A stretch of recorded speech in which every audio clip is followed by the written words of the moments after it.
To demonstrate the variable rod size of a lattice, we will be using a turbine compressor blade to base it on. The blade you see is prepared with a lattice defining volume inside of it. The FE analysis team have concluded that it would be optimal to vary the rod thickness of the lattice to optimize it and make it lighter, yet at the same time maintain the required characteristic of the blade while in operation. The requirements for the lattice design we have received from the FE team is that the rod size will start at 0.5 mm at the bottom of the blade and decrease to 0.1 at the top of the blade. You can choose to first create the lattice and then modify the rod size by using rod thickness. However, here we will vary the rod thickness on the fly. As the lattice from this release is an associative feature, you can always go back and modify to your liking should you want to change something in the definition. We evoke the lattice function and select the fill volume, set the lattice type, and adjust the general values to something appropriate.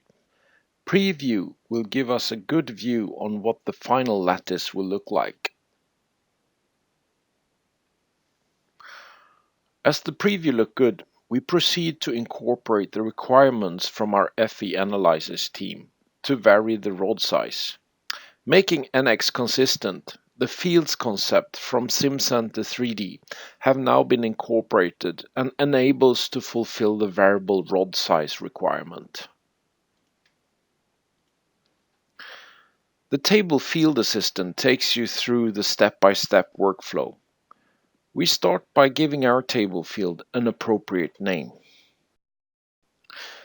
The next button automatically takes you to the next level, and you can always go back at any time by using the back button should you need to change something. We accept the default dependent domain. Here only length is available. The independent domain provides a wide range of opportunities to vary the specific parameter. Here we choose to vary the rod thickness in the Z direction of the blade.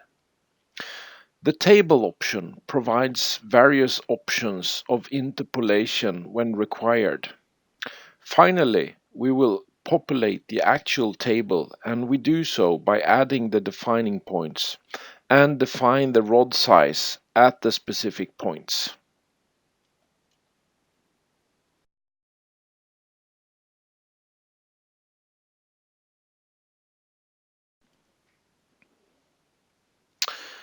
With the points defined and table populated, we accept the definition and preview the result. As the result is as per required, we accept and finalize the variable lattice creation. This concludes the demonstration of creating a lattice with variable rod size and using the field concept.